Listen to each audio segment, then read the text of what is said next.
and welcome back to Metropole Sports Center. My name is Nashon Owano. Now, today on the show, as I mentioned on the first part of the show, we are going to be shedding spotlight into a topic that has elicited a lot of reaction in the football arena. That is, I'm talking about the VAR.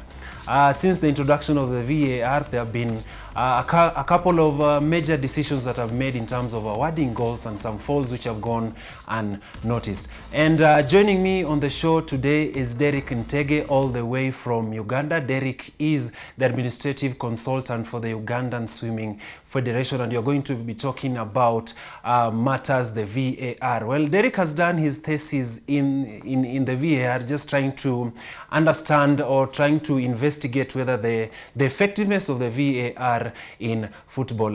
Derrick, welcome to the show. Thank you so much for finding time to join us on the show.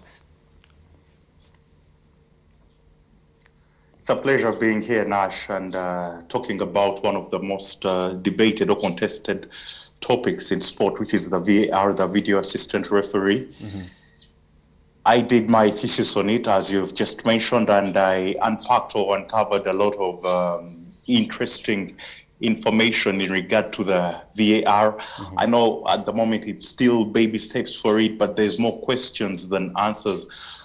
But we can only hope as we go forward this season and maybe in years to come that it can only get better and there's more clarity on this technology that has just been introduced in sport about 2-3 years now as we speak.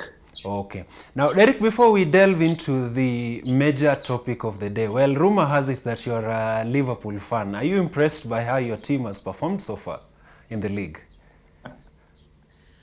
Yeah, yes, I am. To some extent, I thought we would go unbeaten, like how it almost nearly happened last season, but it wasn't to be. This after the 7-2 thrashing earlier on in the season, so no one beaten run, but sitting second on the log shows for good reading, and we'll take that for now. And after the 38 games of the season, I'm sure Liverpool will defend the title. Okay. There's been talks in the streets amongst EPL fans that Everton are really contesting. They're really showing potential on performing very well this season. Do you agree with that sentiment?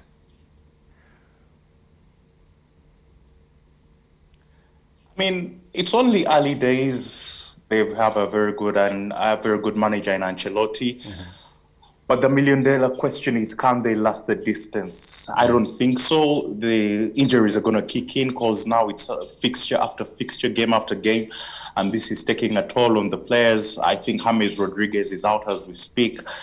It's going to get to a point of the season when they can no longer handle the pressure. We saw it with Liverpool 2 seasons back when they lost it to Man City by a single point. The pressure got to them and I don't want to use the word collapse, but I think it was down to the pressure. There were those needless draws around the turn of the year and around the Christmas period. So I see Everton taking the same direction and probably even finishing out of the top 4. I'm not speaking as a Liverpool fan, but I'm really speaking objectively. I don't see a football fan, finishing in the top 4. Okay. Yeah, I'm speaking as a football fan, but Everton can't last the distance. Okay. They can't. Your arch rivals, that is Manchester United, have at least shown a bit of potential with regards to a couple of the games that they played. They beat PSG, and then there's a sign of them. Actually, this week in the Champions League, they beat RB Leipzig 5-0. Do you see a lot of potential in Manchester United, considering that they hadn't really started at a high this season? On paper, yes, and in Europe, they're really flying. But when it gets back to the league domestically, I don't think so, because they got lucky last week, we've got to admit, against Chelsea. They got away with that penalty. We're talking about VAR by a penalty. After Harry Maguire headlocked Azpilicueta. So, yeah, the choke, yeah. They got lucky with that one. They got lucky on the opening 2-3 games of the season, snatching it. I know you may say that these are signs of champions. Liverpool have done it last season, nicking games at the end. But then again, there's so much that's left to be desired for Manchester United and them putting up a fight in terms of winning the trophy, the Premier League trophy. That's what I'm talking about. My cameraman is a Manchester United fan, and just as you're mentioning Man U, he almost switched off my camera. You understand how Manchester United can be at times. But let's hope. But let's hope. Let's wait and see how the match against Arsenal is going to stack up. Specifically, because I'm an Arsenal fan, I'm expecting that game is going to go in our favor.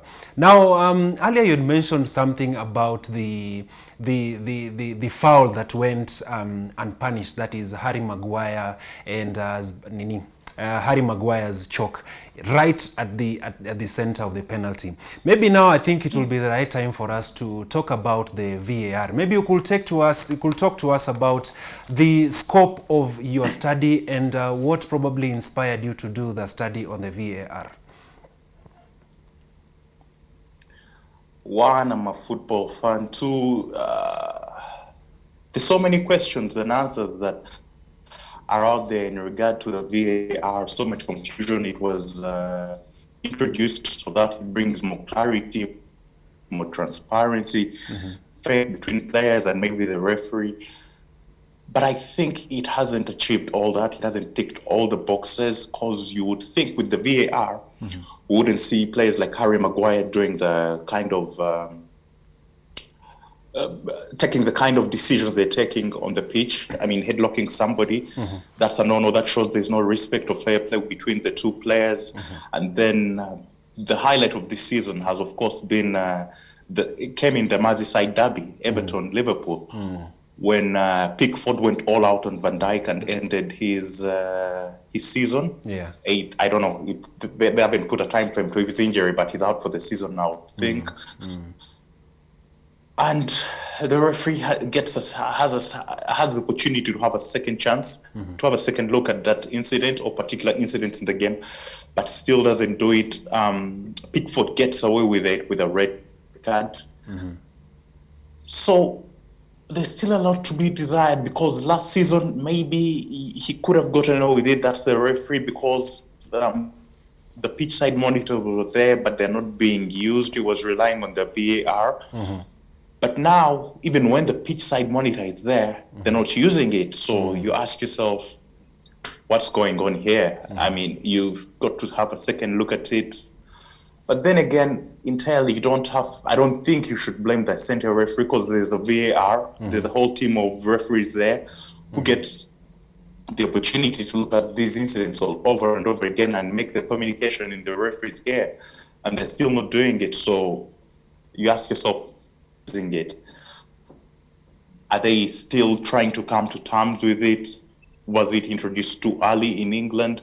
Have the referees gotten enough training with it in regard to the VAR? In the rest of the world, in Spain, at least for last season, it ticked all the boxes. It got a relatively high score. But in England, we still haven't reached, or it still hasn't reached the level it is supposed to be, or we, the fans that are watching at home, are supposed to expect from the referees and the VAR team in general, or in particular. So part of in your study, you spoke to referees and players. Maybe you could take to us about the demographic that you talked to with regards to how they felt about the VAR. What was their general feel? I mean, personally, I've gone through the research, but maybe for the interest of our viewers, they would like to understand what stood out in the course of the research in terms of how these particular demographics felt about the application of the VAR in football.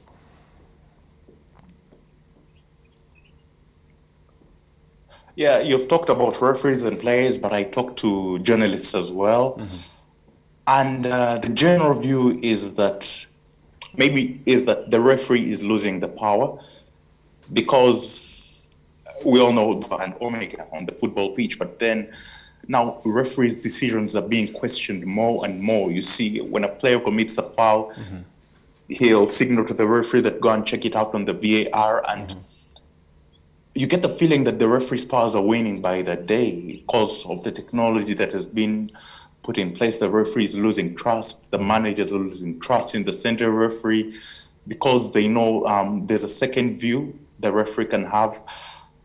But then again, you've got to feel for the ref because VAR, you're looking at it in slow motion, and I think you can agree with me, Nash, that incidents of fouls look worse in slow motion than in real time. Very true. So what could have been a yellow card incident, can easily turn into a red card incident. I think we witnessed it last week. Was it Ntege of Everton? When he accidentally stamped on the opponent's foot and was given his marching orders. But now it has been reduced to a one-match suspension. So these are the things this is one of the many things that I discovered.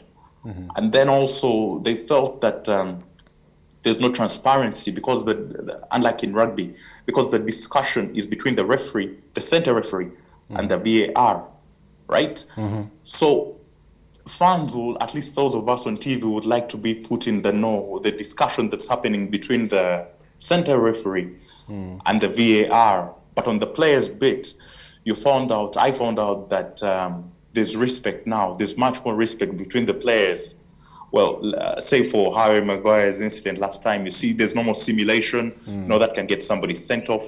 The elbows have greatly reduced and etc., etc.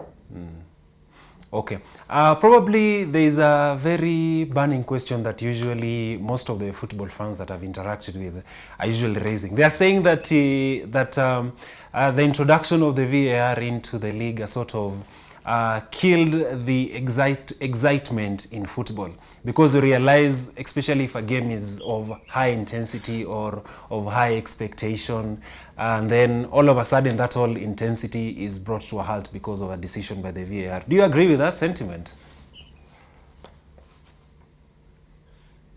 Yes, to a very large extent. But you see, I don't think you're going to make everybody happy, because even after the game, you're still going to complain, hey, had technology been in place, this wouldn't have happened. So it depends on which side of the fence you're on. If some happy and some sad. Right now we're celebrating goals twice. I mean, Jordan Henderson's last-minute win against Everton last week, controversial. Yeah. It was really controversial. I thought it was 3 points in the bag, and you see the lines that were drawn on the pitch. Sadio Mane was clearly onside. Yeah. But then for some apparent reason, it happened. It was ruled out for offside, and we went on to see the comments say that the lines are bent sometimes. It's really frustrating. Everton goes home happy, and Liverpool denied the 3 points, and it could cost somebody points. Rather, depends the Champions League position, relegation. I'm taking you back to 2 seasons back. The Liverpool missed out on the league by millimeters. Remember that Johnston clearance from a Mohamed Salah effort? Yeah.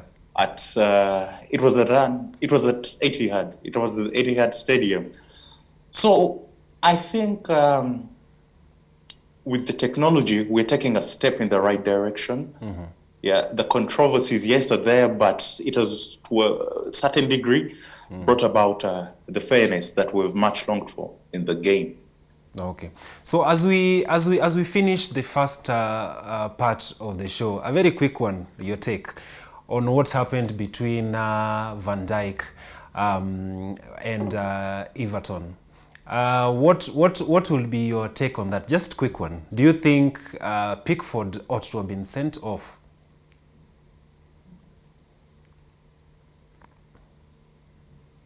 First of all, I think, well, it happened. I think there should have been retrospective action taken against Pickford, because you don't go in flying to an opponent like that. That's a leg breaker, a career ender. And there've been some circles saying that Pickford should at least be sued, because Liverpool now has to take care of his medical bills. They have to continue paying for his wages. We're looking at between 8 months to a year.